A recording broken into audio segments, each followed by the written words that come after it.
ছিল, কিন্তু ভাগ্যে হয়নি। বাবা যদি থাকতো তাহলে আমাদের এই কষ্ট হতো না, আর তারপর তাড়াতাড়ি বিয়ে হতো। আর বিয়ে করতে গেলে তো ছেলে তো যৌতুক দেওয়া লাগে, যৌতুক ছাড়া তো কোনো বিয়ে হয় না। আর আজকাল ছেলেরা তো যৌতুক চায় বেশি, তার দর্শক আসসালামু আলাইকুম। দেশ ও প্রবাসে যারা এই মুহূর্তে আমাদের ভিডিওটি প্লে করেছেন সবাইকে আন্তরিক প্রীতি ও শুভেচ্ছা জানিয়ে শুরু করছি আমাদের নিয়মিত অনুষ্ঠান জীবনের গল্প। প্রিয় দর্শক, আমরা তৃতীয়বারের মতো হাজির হয়েছি সুমন আক্তার সুমির কাছে। শুনবো তার জীবনের গল্প। 3 বোন এবং অসহায় একটি মা আছে। মা পথে পথে চা বিক্রি করে এই সংসারটির দায়ভার নিয়েছে এবং সংসারটি তিনি চালাচ্ছে। তার পাশাপাশি হেল্প করছে সুমন আক্তার সুমি। বাবা নেই, বাবা কি হয়েছে বা বাবার ভালোবাসা কতটুকু পেয়েছে বা বাবার ভালোবাসা পায়নি, সেই বিষয়ে আজ আমরা সুমন আক্তার সুমির সঙ্গে কথা বলবো। আপু আসসালামু আলাইকুম। ওয়ালাইকুম সালাম। জি আপু, কেমন আছেন? ভালো, আপনি ভালো আছেন? জি এই তো আলহামদুলিল্লাহ, আল্লাহর রহমতে আমি ভালো আছি। আপনি ভালো আছেন তো? আলহামদুলিল্লাহ ভালো আছি, আপনাদের দোয়ায়। আচ্ছা আচ্ছা, তো মাশাআল্লাহ ভালো আছেন। আমরা দোয়া করব আপনি ভালো থাকেন, শুভকামনা করি। অবশ্যই দোয়া করবেন। তখন আজকে খাওয়া দাওয়া হয়েছে আপনার? না, আমি এখনো খাওয়া দাওয়া করিনি, করব। অফিস থেকে কখন আসছেন? আমি 7টা বাজে আসছি। 7টা বাজে আসছেন? হ্যাঁ। আচ্ছা, দুপুরে লাঞ্চ করেছিলেন? হ্যাঁ, দুপুরে লাঞ্চ করছি। কোথায়, বাসায় না অফিসে? অফিসেই। সকালে অফিসে ভাত নিয়ে যাই। সকালবেলায় কয়টা বাজে যান আপনি বাসা থেকে? আমার ডিউটি 8টায়। সকাল 8টায় অফিসে ইন করতে হয়? হ্যাঁ। আউট? আউট আউট হল মানে মানে বের হন কখন? আমি এখান থেকে বেরোই 8:30টায়। অফিস থেকে 8:30টায় বের হন? হ্যাঁ। না বাসা থেকে? বাসা থেকে। আর অফিস ছুটি হয় আমার 5টায়, 10টায় আর 7টায়। আচ্ছা আচ্ছা, তো আপনি যে দুপুরে লাঞ্চ নিয়ে গেছেন সকালবেলায় বাসা থেকে, খাবারটা ঠিক ছিল? হ্যাঁ, ঠিক ছিল। আচ্ছা, তো আপনার আজকে কি দিয়ে খাবার খেয়েছেন দুপুর বেলায়? দুপুরে আজকে আমি ডিম ভাজা, আলু ভর্তা আর ডাল। আচ্ছা, তো এই ধরনের খাবার কি প্রতিদিন আপনাদের খাওয়া হয় না ভালো মন্দ খাওয়া হয় মাঝে মাঝে? ভালো মন্দ খাওয়া হবে কেন আমাদের? ভালো মন্দ খাওয়া হয় না? না। কতদিন হলো ভালো মন্দ চোখে পড়ে না? ভালো মন্দ ভালো মন্দ এককালে ছিল, ভালো খাইছি, ভালো বসছি, তখন ভাবা ছিল। তো ভাবা নাই দেখে পর্যন্ত এখন ভালো খাবার চোখে দেখা হয় না। ওই তো ডাল ভাত চা ছুতে কপালে, আমরা তাই খাই। তাই আল্লাহর কাছে শুকর মেনে নেন? হ্যাঁ, তাই আল্লাহকে শুকরিয়া করি। আচ্ছা, আল্লাহর কাছে শুকর মেনে নিলে আল্লাহ নিয়ামত বাড়িয়ে দিবে অবশ্যই। তখন বাবা নেই কত বছর হলো? বাবা নেই এই তো 7 বছর 8 বছর হবে। 7 থেকে 8 বছর হবে বাবা নেই। তো বাবার কোনো স্মৃতি মনে আছে যেটা আপনাকে সবসময় কাঁদায়? হ্যাঁ, অবশ্যই আছে। তো একটাই আমার কষ্ট যে আমাদের পাশে আমার বাবা নেই। আমি বাবার আদর কম পাইছি। তো আমি যেখানে সেখানে দেখি বাবার আদর সবাই আদর পায়, কিন্তু আমি আদরটা পাইনি। এটাই আমার কাছে কষ্ট লাগে। আপনি কেন আদরটা পেলেন না? মেয়ে বলে? হ্যাঁ। তো মেয়েরা কি সমাজে মানুষ না? হ্যাঁ, সেটাই। কিন্তু আমি যখন ছোট ছিলাম, আমার একটা রোগ ছিল, অনেক বড় একটা রোগ ছিল। আমি 3 মাস আমি হাসপাতালে টানা ছিলাম। 3 মাস। আচ্ছা আচ্ছা। তো আমার পাশে আমার আম্মু ছিল আর আমার নানু ছিল। আমার নানু আমার জন্য অনেক কিছু করছে। আমার নানু আমার জন্য ভিক্ষা পর্যন্ত করছে। আমার সুখের জন্য, শুধু আমার কষ্টের জন্য আমার নানু আমার সাথে, আমার নানু আমার জন্য অনেক কষ্ট করছে। আমার নানু আমার এখনো আমার খুব ভালোবাসে। আমার কিছু হইলে আমার নানু পাগল হয়ে যায়। কিন্তু আমার নানু আমার জন্য ভিক্ষা পর্যন্ত করছে আমাকে বাঁচানোর জন্য। আমি 3টা মাস আমি হাসপাতালে ভর্তি ছিলাম। সেটা কি ছোটবেলায় আপনার? হ্যাঁ, তখন আমি 1 বছর বয়স না 2 বছর বয়স তখন। আচ্ছা, আমার আম্মু দিশা না পাইরা পরে ওখান থেকে আমারে পালায় নিয়ে আইসা বসছে। আমার আমার শরীরে কোনো কিছুই ছিল না, মাংস পর্যন্ত ছিল না, শুধু হাড্ডি দেখা গেছিল।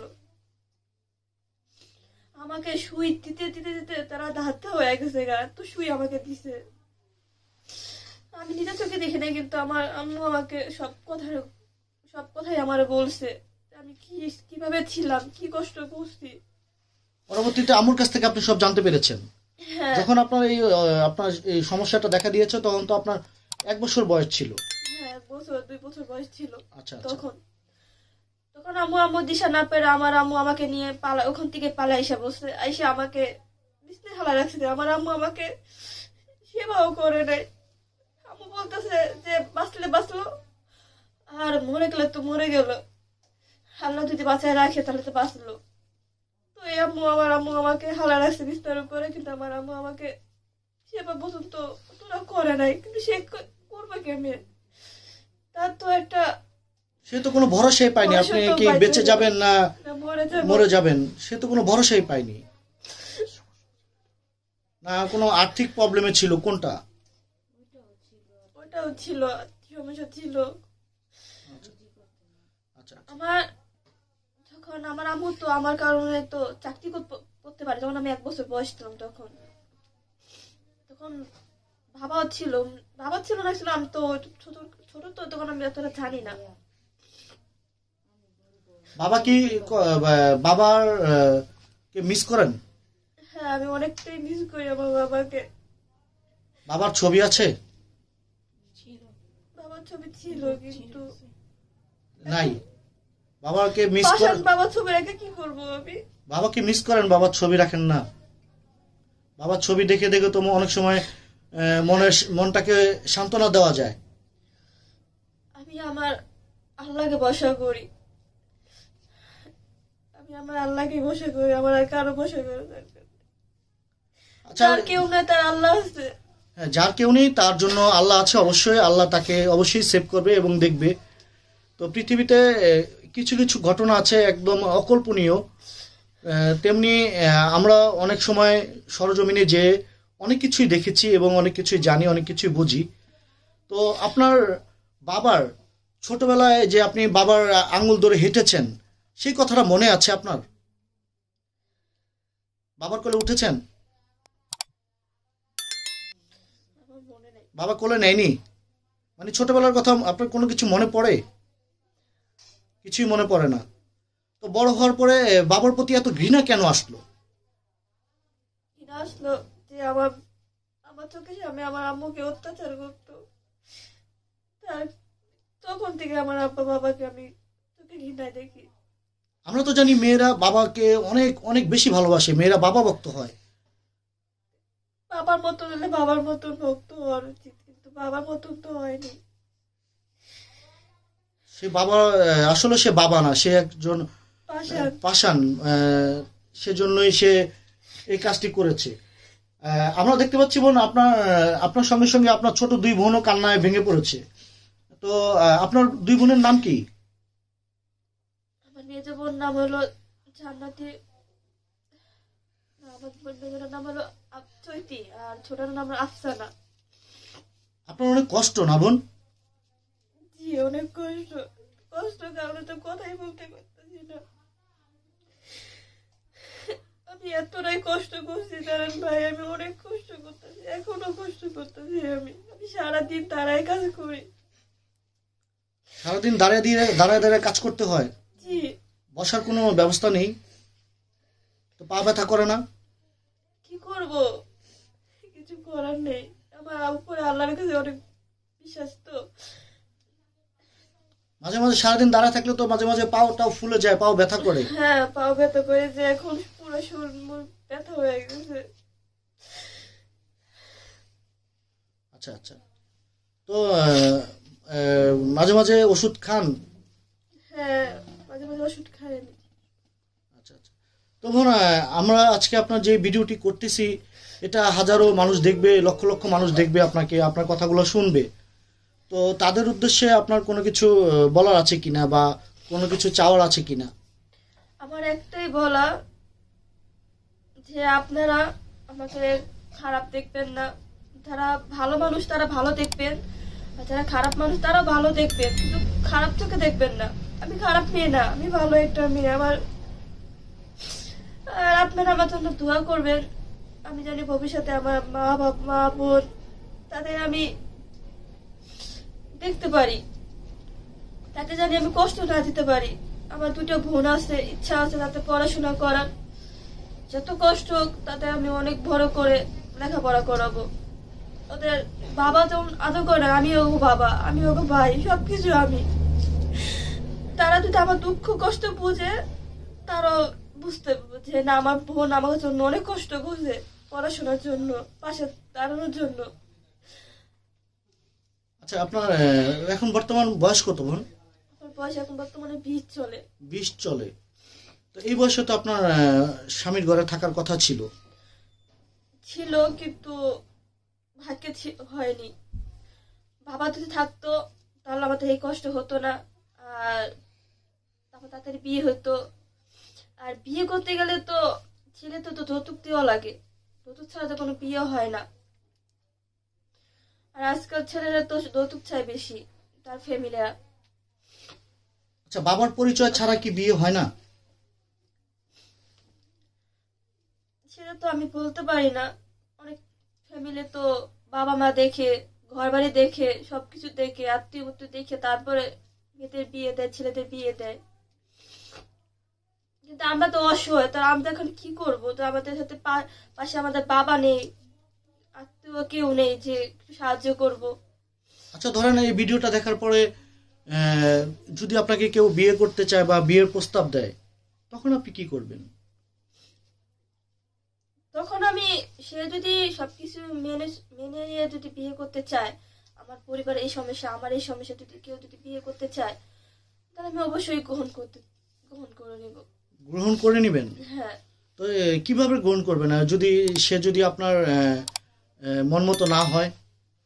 আমার মন মতন যদি না হয় তাকে আমি বিয়ে করব না। সে যদি আমার মন মতন যদি হয়, আমার দুঃখ, আমার ফ্যামিলি দুঃখ যদি সে পাশে দাঁড়ায়, আমি এমন একটা লোক চাই যে ছেলে আমার পাশে দাঁড়াবে না, আমার ফ্যামিলির পাশে দাঁড়াবে না, আমি এমন লোক চাই না আমি।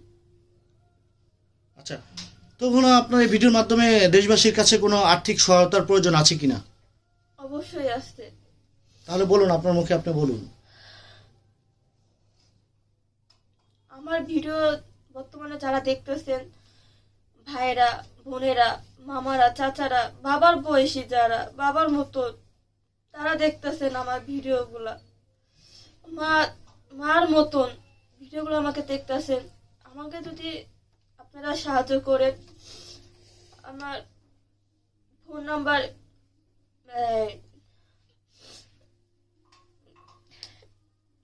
বলুন। বিকাশ নাম্বার যদি আমি দিয়ে দেব, তাতে যারা যদি আমাকে সাহায্য করেন, ওই নাম্বারকে কন্ট্যাক্ট করলে আমাকে আপনারা পাবেন। যদি আপনাদের মায়া দয়া হয় তাহলে অবশ্যই আমাদের পাশে দাঁড়াবেন, সাহায্য করবেন। আচ্ছা বোন, আপনি তো গার্মেন্টসে চাকরি করেন, আপনার তো সবসময় ফোন ইউজ করতে পারবেন না এবং কথা বলতে পারবেন না সবার সঙ্গে। আমাদের অফিসে তো ফোন দেওয়া নিষেধ। তো কখন ফোন দিলে আপনাকে পাওয়া যাবে? আমাকে 7টার পর পাওয়া যাবে। সন্ধ্যা 7টার পরে?